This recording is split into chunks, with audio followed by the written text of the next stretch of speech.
A alegria do rei na força do Senhor. Há momentos na vida em que precisamos olhar para trás e reconhecer a fidelidade de Deus. Momentos em que, após a batalha, após a luta, após a espera, podemos finalmente celebrar a vitória que Ele nos concedeu. O Salmo 21 é exatamente isso, um hino de gratidão, um cântico de celebração, um testemunho vibrante da bondade divina que se manifestou na vida daquele que confiou no Senhor. Este salmo, atribuído a Davi e destinado ao mestre de música, é um dos mais belos registros de louvor e confiança que encontramos nas Escrituras. Enquanto o Salmo 20 é uma oração antes da batalha, pedindo a intervenção divina, o Salmo 21 é a celebração depois da vitória, reconhecendo que tudo o que foi alcançado veio das mãos do Senhor. Vamos mergulhar profundamente neste salmo extraordinário, explorando cada verso, cada promessa, cada revelação sobre o caráter de Deus e sobre como podemos viver em constante alegria na força que Ele nos concede. A alegria na força do Senhor. O salmo começa com uma declaração poderosa. O rei se alegra na tua força, Senhor. Como é grande a sua exultação pelas vitórias que lhe dás. Estas palavras estabelecem o tom de todo o salmo. Não é uma alegria superficial ou passageira, é uma alegria profunda, enraizada na força do Senhor. Observe que a alegria do rei não está em sua própria força, mas na força de Deus. Esta é uma distinção crucial que define a diferença entre a arrogância humana e a verdadeira confiança espiritual. Davi, que havia enfrentado gigantes, derrotado exércitos, conquistado cidades, poderia facilmente atribuir suas vitórias à sua habilidade militar, à sua coragem, à sua estratégia, mas ele sabia melhor. Ele havia aprendido desde jovem, quando enfrentou Golias com apenas uma funda e 5 pedras, que as vitórias não vêm pela força humana, mas pelo poder de Deus.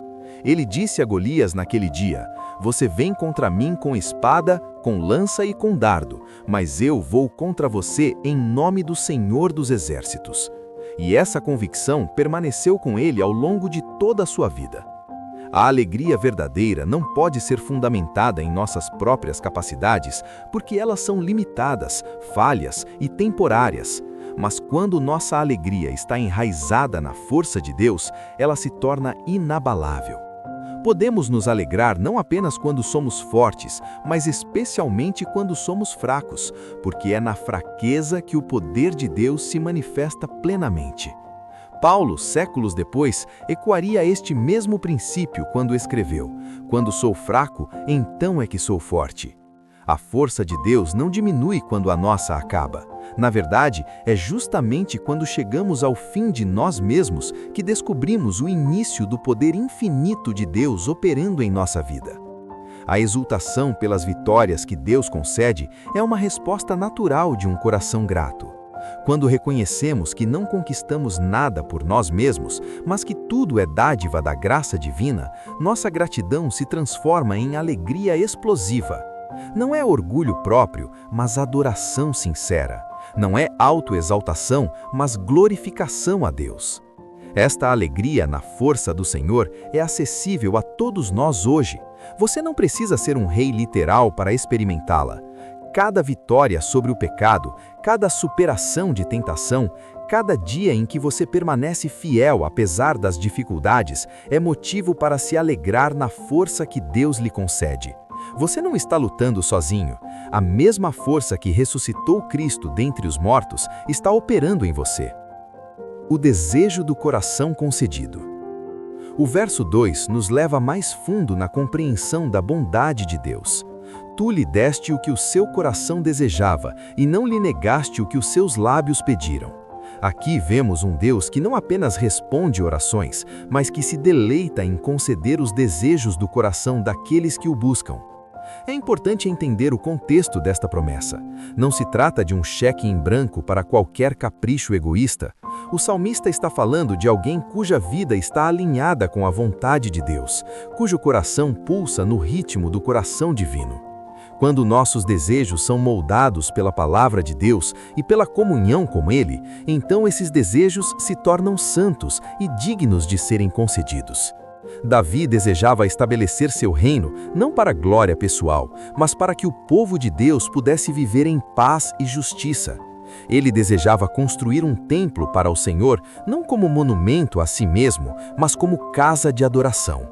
Seus desejos, embora expressos através de ambições humanas, estavam fundamentalmente alinhados com os propósitos de Deus. Quando você passa tempo na presença de Deus, algo extraordinário acontece. Seus desejos começam a mudar. O que antes parecia importante se torna insignificante. O que você nunca havia considerado se torna precioso.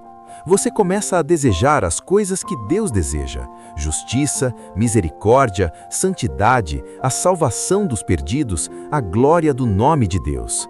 E quando seus desejos estão alinhados com os de Deus, Ele se deleita em concedê-los. Não porque você merece, mas porque agora você está pedindo exatamente o que Ele já queria dar. Você está cooperando com seus propósitos, não lutando contra eles. A segunda parte do verso é igualmente poderosa. Não lhe negaste o que os seus lábios pediram. Aqui vemos a fidelidade de Deus em responder orações. Davi havia orado antes das batalhas, havia buscado direção divina, havia clamado por proteção e Deus respondeu. Não negou, não ignorou, não deixou para depois. Ele concedeu. Quantas vezes oramos sem realmente esperar que Deus responda? Quantas vezes nossas orações são mais rituais vazios do que pedidos genuínos, feitos com fé? O Salmo 21 nos desafia a orar com expectativa, sabendo que servimos um Deus que ouve e responde. Mas precisamos também entender que Deus responde de 3 formas: sim, não ou espere. E todas as 3 são respostas amorosas de um Pai que sabe o que é melhor para nós. Quando Ele diz sim, celebramos. Quando Ele diz não, confiamos. Quando Ele diz espere, permanecemos. Em todas as circunstâncias, Ele está agindo para o nosso bem e para a sua glória. Bênçãos que precedem. O verso 4 nos leva a um nível ainda mais profundo na compreensão da bondade de Deus. Tu o recebeste com ricas bênçãos e lhe puseste na cabeça uma coroa de ouro puro. Aqui vemos que Deus não apenas responde quando pedimos, mas frequentemente nos abençoa antes mesmo que possamos pedir. A expressão "tu o recebeste com ricas bênçãos" indica que Deus foi ao encontro do rei com generosidade. Não esperou que Davi merecesse ou conquistasse, ele veio com bênçãos nas mãos, pronto para derramá-las sobre aquele que confiava nele. Isto nos lembra de que Deus é proativo em sua bondade. Enquanto ainda éramos pecadores, Cristo morreu por nós. Antes de buscarmos a Deus, Ele já estava nos buscando. Antes de precisarmos de sua graça, Ele já havia providenciado a salvação. Deus não é um Deus reativo que apenas responde nossas necessidades, mas um Deus que antecipa e provê antes mesmo que saibamos que precisamos. A coroa de ouro puro colocada na cabeça do rei simboliza honra, autoridade e bênção divina. Não era uma coroa que Davi conquistou por seus próprios méritos, mas uma que Deus colocou sobre ele. Esta é a maneira de Deus. Ele exalta os humildes, ele honra os fiéis, ele coroa aqueles que o buscam. Espiritualmente, todos os que estão em Cristo receberam uma coroa. Não uma coroa física, mas a coroa da justiça, a coroa da vida, a coroa da glória.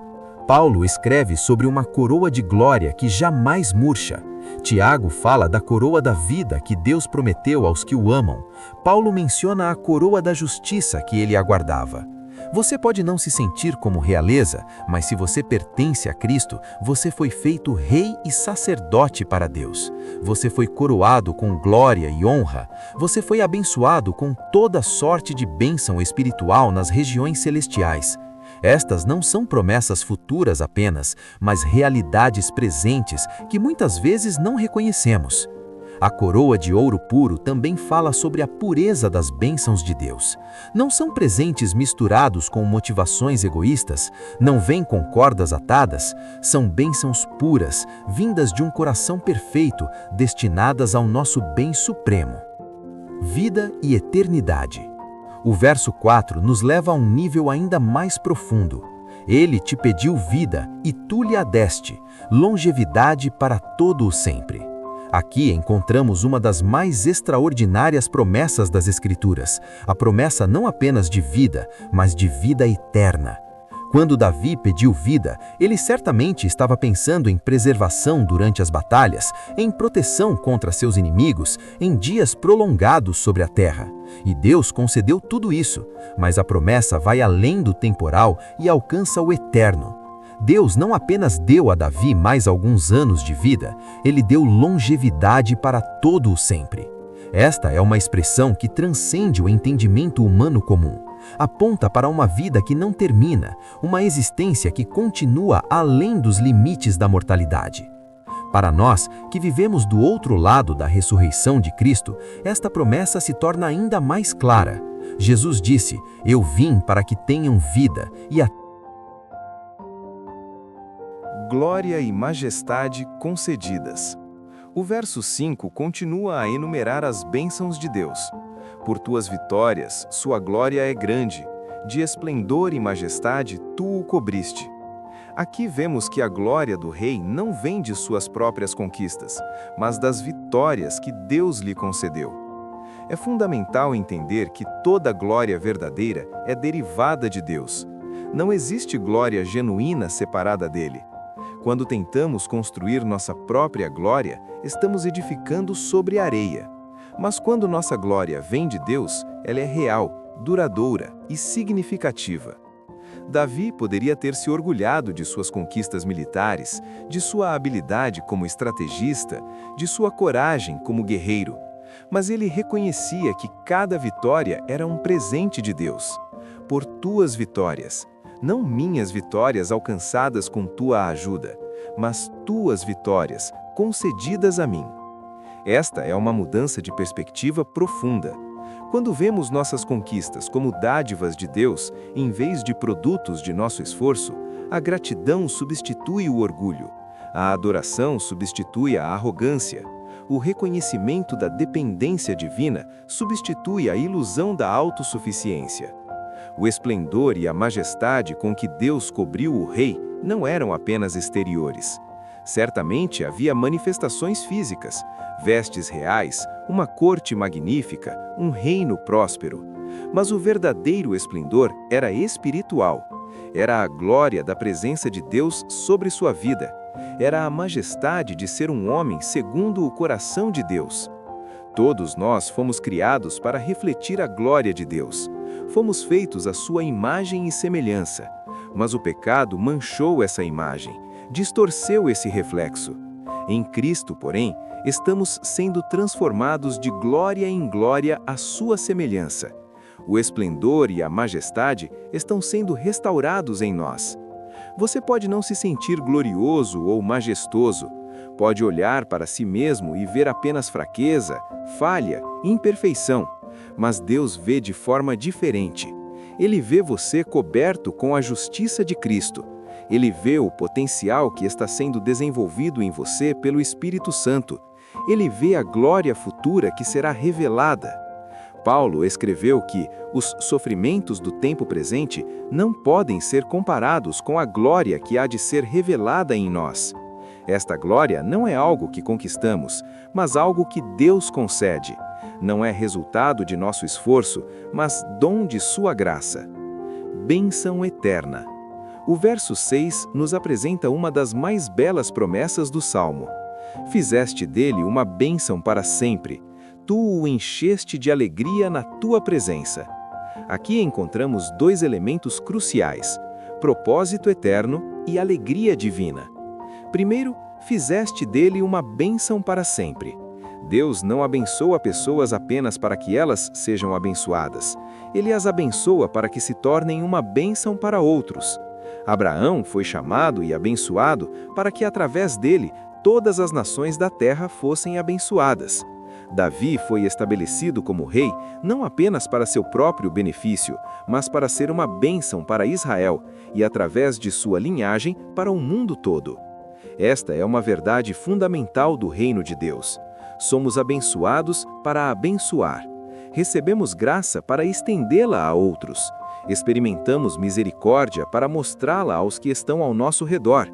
Não há bênção na vida cristã que seja apenas para consumo pessoal. Tudo é dado com propósito de multiplicação. Quando você entende que Deus quer fazer de você uma bênção eterna, sua vida ganha novo significado. Você não está apenas vivendo para si mesmo, mas como um canal de graça divina para outros. Cada talento que você tem, cada recurso que Deus lhe confiou, cada experiência pela qual você passou, tudo pode ser usado para abençoar alguém. E note que não é apenas uma bênção temporária, mas para sempre. O impacto de uma vida vivida para Deus ecoa pela eternidade. As pessoas que você influencia influenciam outras, que influenciam ainda outras, criando ondas que se estendem além do que você pode ver ou imaginar. A segunda parte do verso é igualmente poderosa. Tu o encheste de alegria na tua presença. A maior alegria não vem das bênçãos de Deus, mas da presença de Deus. Você pode ter todas as bênçãos do mundo e ainda estar vazio se não tiver a presença dele. Mas na presença de Deus, mesmo em meio às maiores dificuldades, há plenitude de alegria. Davi conhecia essa alegria. Ele a experimentou quando dançou diante da Arca da Aliança. Ele a expressou em seus salmos de adoração.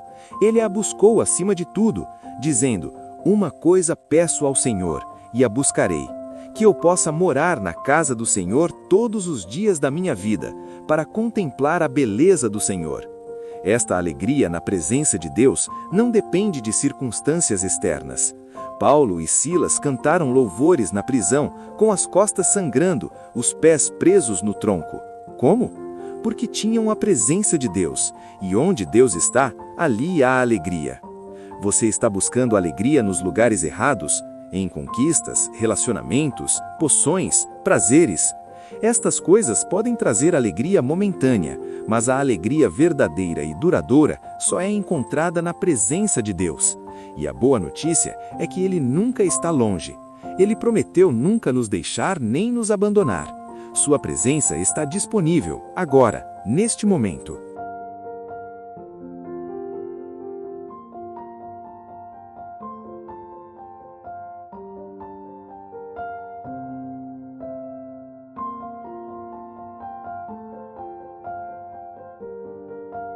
Confiança inabalável.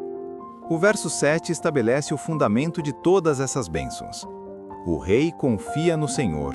Pela fidelidade do Altíssimo, ele não será abalado. Aqui está a chave para tudo: confiança. Não confiança vaga ou abstrata, mas confiança específica e inabalável no Senhor. A palavra confia aqui carrega o sentido de depender completamente, de se apoiar totalmente em algo. É como um alpinista que coloca todo o seu peso na corda que o segura. Ele não está apenas esperando que ela aguente, ele está confiando sua vida a ela. Da mesma forma, Davi havia colocado todo o peso de sua vida, de seu reino, de seu futuro nas mãos de Deus. Esta confiança não era infundada ou cega, era baseada na fidelidade do Altíssimo. Deus havia provado sua fidelidade repetidamente na vida de Davi. Ele o protegeu das garras do leão e do urso quando era pastor. Ele lhe deu vitória sobre Golias. Ele o livrou das mãos de Saul. Ele estabeleceu seu reino. Cada experiência passada de fidelidade divina fortalecia a confiança de Davi para o futuro. Pela fidelidade do Altíssimo, ele não será abalado. Esta é uma promessa extraordinária. Em um mundo onde tudo parece instável e incerto, onde as circunstâncias mudam constantemente, onde hoje você pode estar no topo e amanhã no fundo, há uma âncora que mantém firme a fidelidade de Deus. Observe que não diz que ele não será testado, ou que não enfrentará dificuldades, ou que não passará por tempestades. Diz que ele não será abalado. Há uma diferença crucial. Você pode estar em uma tempestade e ainda permanecer firme se sua fundação é sólida. Jesus contou a parábola dos dois construtores. Um construiu sua casa sobre a rocha, outro sobre a areia. Quando vieram as tempestades, ambas as casas foram atingidas, mas apenas a casa sobre a rocha permaneceu em pé. A fidelidade de Deus é essa rocha. Não importa o que venha contra você, se você está fundamentado na fidelidade de Deus, você permanecerá firme. Ele nunca falha, ele nunca muda, ele nunca abandona, ele nunca quebra uma promessa. Ele é absolutamente, completamente e eternamente fiel. Esta confiança inabalável na fidelidade de Deus produz uma estabilidade emocional e espiritual que transcende as circunstâncias. Você pode ter paz em meio ao caos porque sabe que Deus está no controle. Você pode ter esperança em meio ao desespero porque sabe que Deus é fiel. Você pode permanecer firme em meio à tempestade porque está ancorado na rocha eterna. Vitória sobre os inimigos. Os versos 8 a 12 mudam o tom do salmo, focando na vitória sobre os inimigos. Tua mão alcançará todos os teus inimigos, tua mão direita alcançará os que te odeiam. Esta não é uma celebração de vingança pessoal, mas um reconhecimento de que Deus defende sua justiça e protege seu povo. É importante entender que na antiga Israel, os inimigos do rei eram também inimigos de Deus e de seu povo.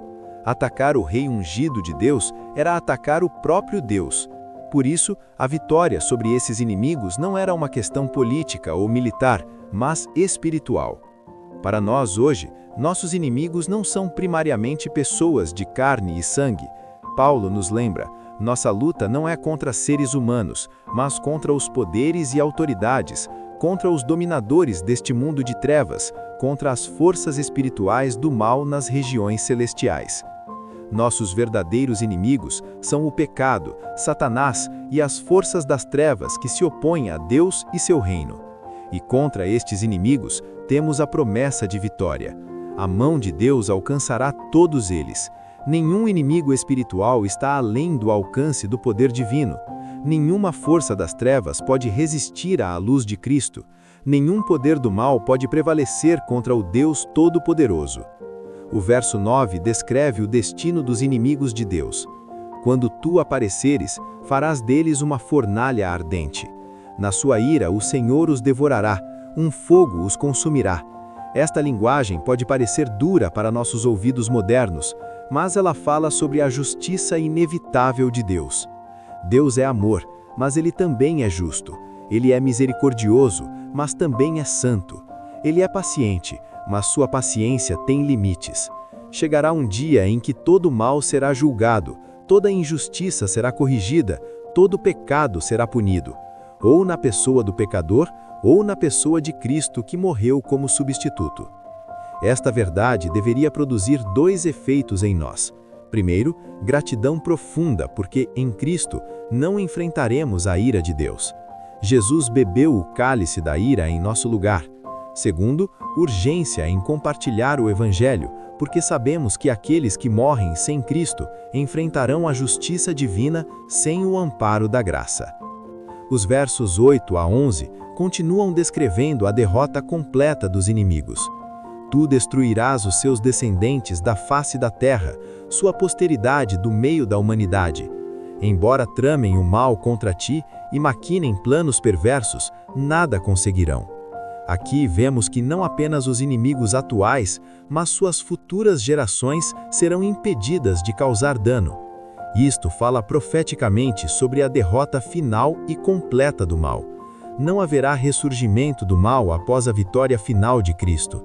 Quando ele retornar em glória, quando estabelecer seu reino eterno, o mal será destruído tão completamente que nem mesmo sua semente permanecerá.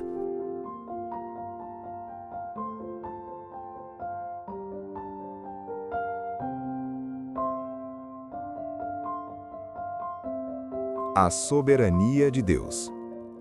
O verso 12 nos dá uma razão pela qual os planos dos inimigos falharão. Pois tu os farás virar as costas quando apontares para eles o teu arco.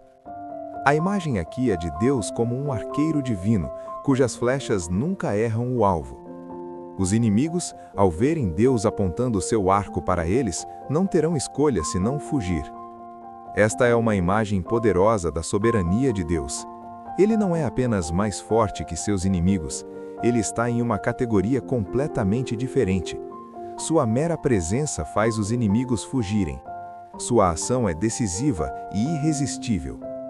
Tiago nos lembra desta verdade quando escreve: portanto, submetam-se a Deus, resistam ao diabo e ele fugirá de vocês. Quando estamos em submissão a Deus, quando estamos alinhados com sua vontade, os poderes das trevas não podem permanecer. Eles fogem, não porque somos fortes em nós mesmos, mas porque aquele que está em nós é maior do que aquele que está no mundo.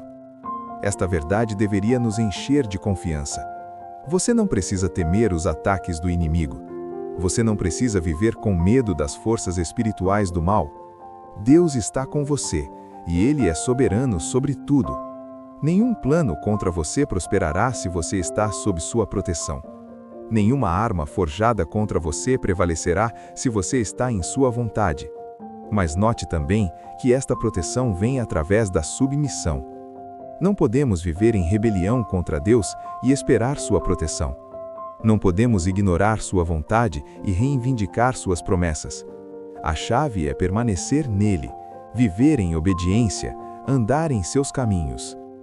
O chamado ao louvor. O salmo termina com um chamado vibrante à adoração.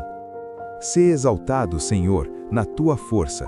Cantaremos e louvaremos o teu poder. Depois de enumerar todas as bênçãos, todas as vitórias, todas as promessas, a única resposta apropriada é louvor. Ser exaltado não é um pedido para que Deus se torne grande. Ele já é grande. É um reconhecimento de sua grandeza, uma declaração pública de sua majestade. É dizer, que todos vejam quão grande tu és, que todos reconheçam teu poder, que todos se curvem diante de tua glória.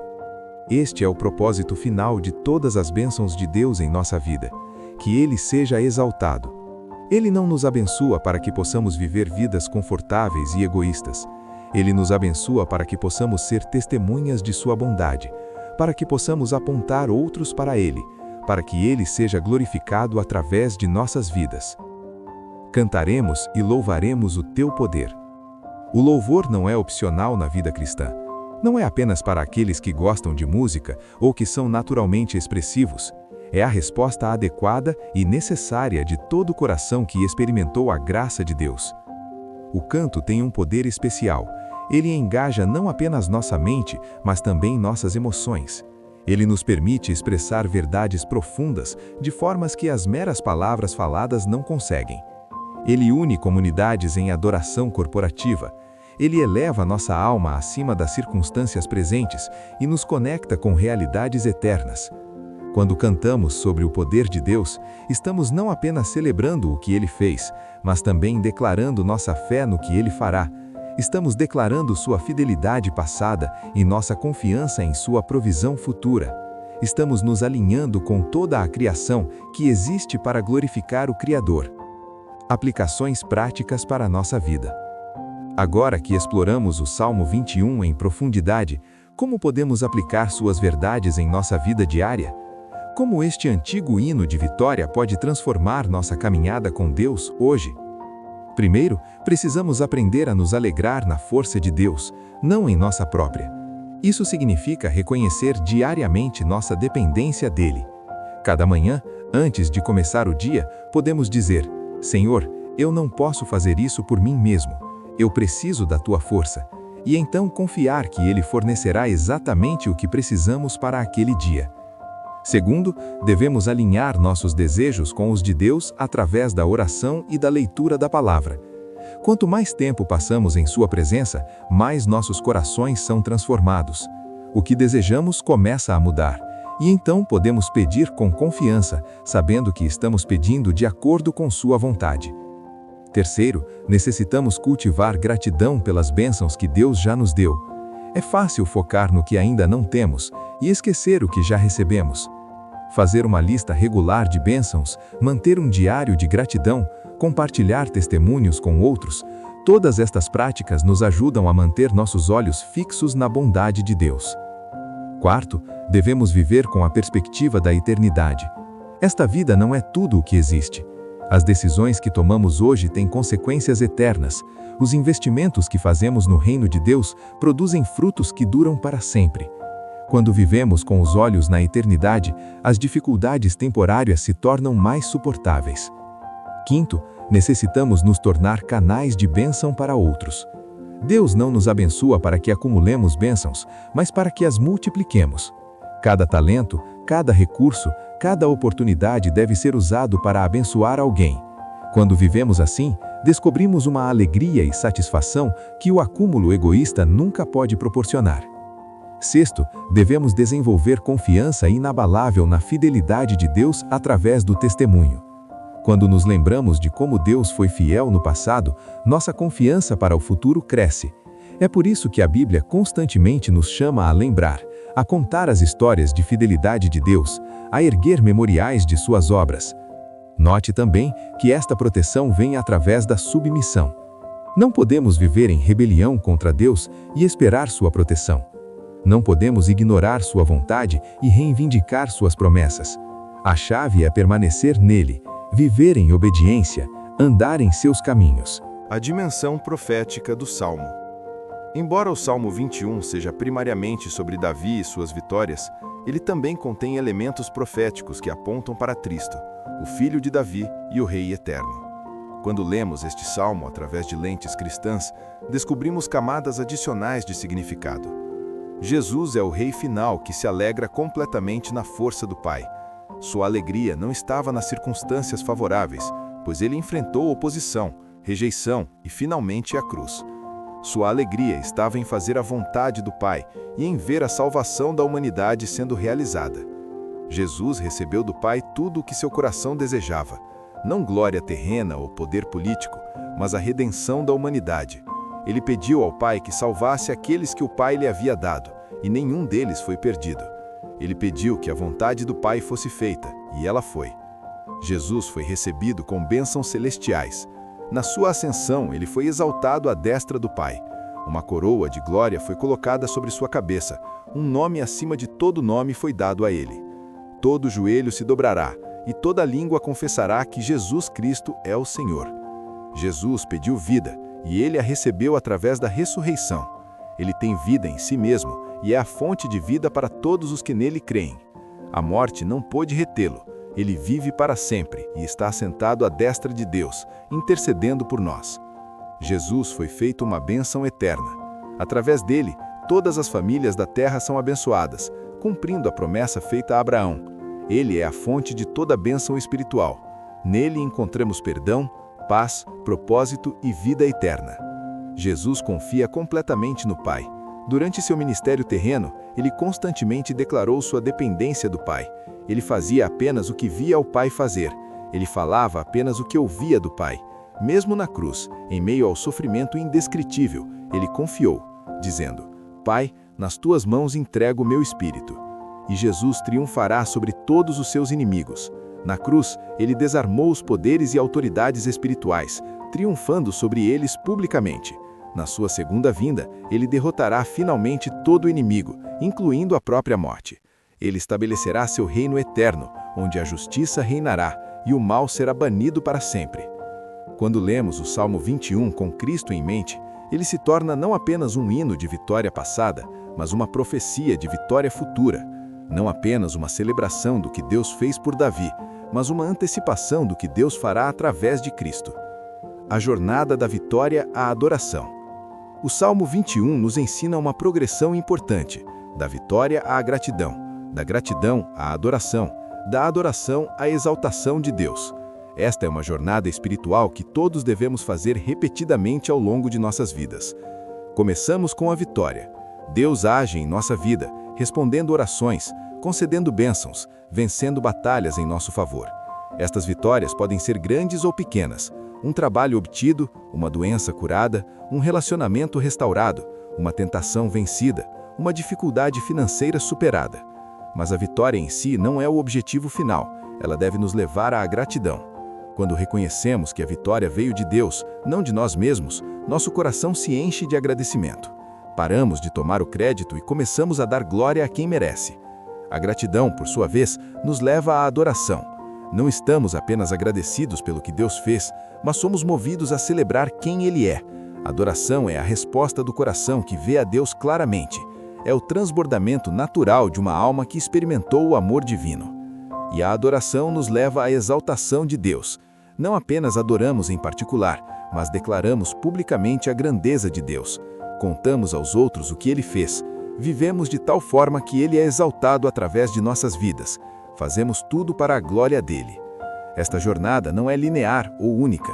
É um ciclo que repetimos constantemente. Cada nova vitória nos leva através desta progressão novamente, e cada vez nossa fé é fortalecida, nossa intimidade com Deus aprofundada, nossa capacidade de glorificá-lo ampliada. Vivendo na realidade do Salmo 21. A questão final que devemos fazer é: como podemos viver na realidade do Salmo 21 hoje? Como podemos experimentar pessoalmente as verdades que ele proclama? Primeiro, devemos entrar em um relacionamento pessoal com Deus através de Jesus Cristo. Todas as promessas de Deus encontram seu sim em Cristo. Você não pode experimentar a plenitude das bênçãos descritas neste salmo separado dele. Ele é a porta, o caminho, a vida. Se você nunca deu este passo, hoje pode ser o dia. Reconheça que você é um pecador que precisa de salvação. Acredite que Jesus morreu na cruz pelos seus pecados e ressuscitou ao terceiro dia. Receba-o como seu Senhor e Salvador. Confie nele para sua vida eterna. É simples, mas transformador. Segundo, devemos desenvolver uma vida de oração consistente.